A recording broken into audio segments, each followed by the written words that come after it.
protect the awesome. One for the party, two for the money, three for the honey, four for the four when you shake your bum bum bum bum.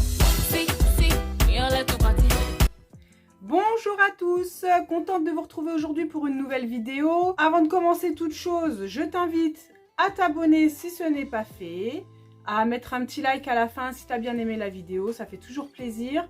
N'hésite pas à mettre la petite cloche, comme ça tu as une petite notification à chaque nouvelle vidéo. Voilà, et à partir de là, on peut commencer. Donc du coup, aujourd'hui, je vais vous parler de 3 types de locks différents. D'accord ? On va voir 3 types de locks et je vais vous expliquer un petit peu au niveau du rendu ce que ça donne. Alors, le premier type de locks que l'on va aborder, c'est les locks freeform. Free, c'est libre, donc du coup, c'est une pousse libre. Freeform, en fait, le résultat, à la fin, c'est vraiment des trucs qui sont très gros. La pousse, elle est libre, c'était une méthode qui est ancestrale. En fait, c'est, on va dire, les premières locks qui sont nées, si je peux dire. C'était des personnes qui laissaient leurs cheveux sans les peigner. Et du coup, ça poussait comme ça en mode libre. Et donc, ça donnait des nœuds. Il se formait des nœuds. Et c'était pas séparé comme nous, on peut faire. Donc du coup ça pousse, des fois tu as des gros trucs, des gros bongos, des fois tu as des trucs un peu plus fins et ça part vraiment dans tous les sens et c'est pas du tout, enfin je pense pas qu'on puisse aller au boulot, au bureau comme ça, là de nos jours, sachant qu'en plus il y a pas mal de jugements sur les locks.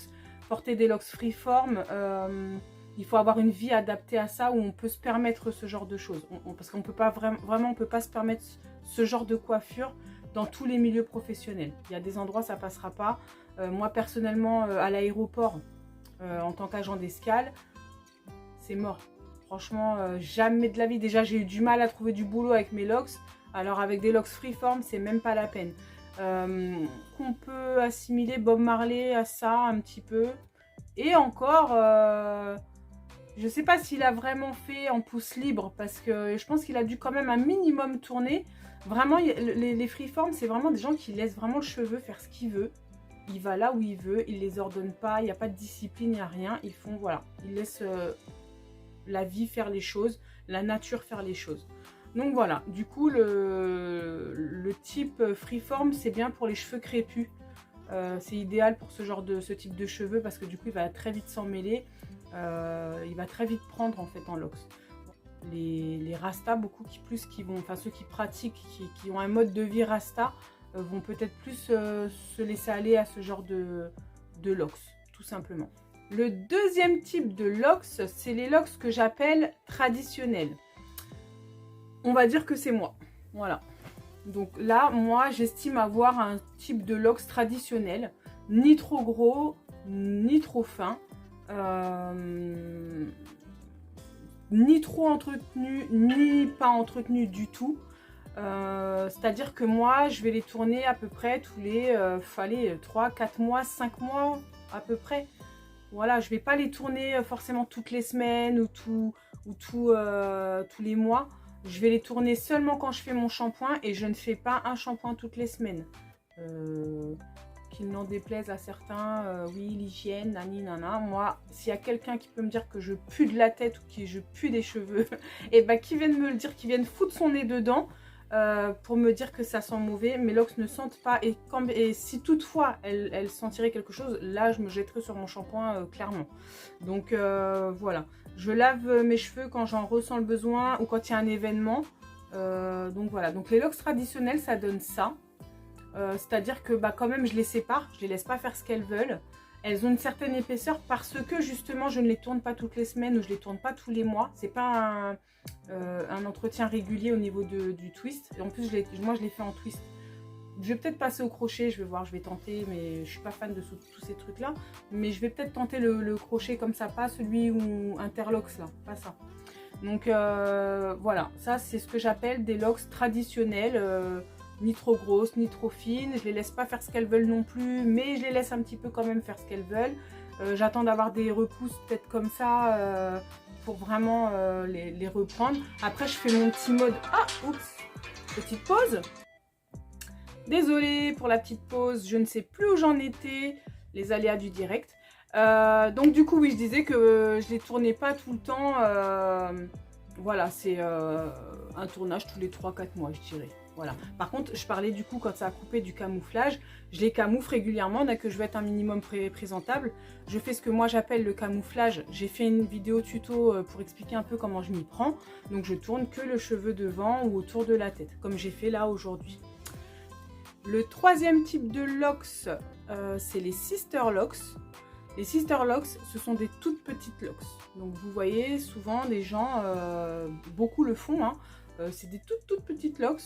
Moi je suis pas fan de ce truc là, le rendu est très joli quand je vois les filles avec ou même les mecs, je trouve ça super joli, mais par contre au niveau de l'entretien, moi je trouve que c'est trop long, il y a trop de locks à tourner, je sais pas du tout, j'ai pas encore vraiment, comme c'est pas mon type de lock, je me suis pas vraiment penchée sur ce sujet là, mais il me semble que pour les laver, en tout cas moi c'est comme ça que je procéderai, je pense que je ferai des sections, je les lave et après par section je les tourne une après l'autre et puis voilà, mais franchement c'est trop long quand je vois la quantité de locks qu'ils ont, pour moi ça, non c'est trop long, c'est pas du tout fait pour moi, il faut vraiment bien réfléchir si on est sur un départ de locks, si on veut se lancer dans ce truc là. Je pense que l'entretien au niveau de la reprise des racines est certainement plus long que par exemple pour mon type de locks. Ou pour les freeform, parce que les freeform, en l'occurrence, ils ne font pas de reprise de racines. Donc du coup, les sister locks, c'est des toutes petites locks, alors pas petites en longueur, hein, quand je parle petite, c'est fine. Je parle en épaisseur, voilà. Moi, elles sont grosses comme ça. Franchement, les sister locks, elles sont comme ça, voilà. Ça, c'est une locks qui a été doublée, je crois. Enfin bref, je sais pas, on s'en fiche. En tout cas, c'est des toutes petites locks comme ça, partout sur la tête. C'est très très fin.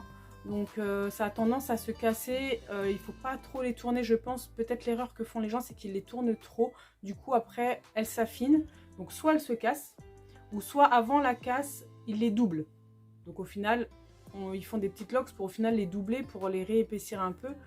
Donc moi ce système de locks je suis pas fan, je trouve ça très joli, mais en termes d'entretien et puis de... le fait que ça s'affine et que ça se casse comme ça, moi ça me dérange un petit peu, voilà. Donc troisième type de locks, c'est les sister locks, des toutes petites locks, toutes fines. Donc voilà, c'est pour ça que je disais que moi je suis dans un entre-deux entre les sister locks et les freeform. Les sister locks, je pense qu'il faut les tourner peut-être un peu plus souvent pour pas que la racine devienne ingérable. Que moi par exemple, si je les tourne pas pendant 3-4 mois, même 5 mois, 6 mois, franchement, la racine, elle est gérable, hein, complètement. Ça s'en mêle un peu, mais je fais une petite séparation comme ça, je les craque et puis basta. Hein. Comme ils sont assez épais, voilà quoi. Je sais pas combien ils ont de locks, les gens qui font des sister locks, mais moi j'en ai 70, je me dis, ils doivent avoir le double. Donc voilà. Donc, locks freeform, rendu assez gros. Ça, on fait ce qu'on veut, il n'y a pas d'entretien au niveau des petits carrés, de départ de locks, tout ça, ça pousse en mode libre. Ça va là où ça veut. Locks traditionnels, c'est les miennes.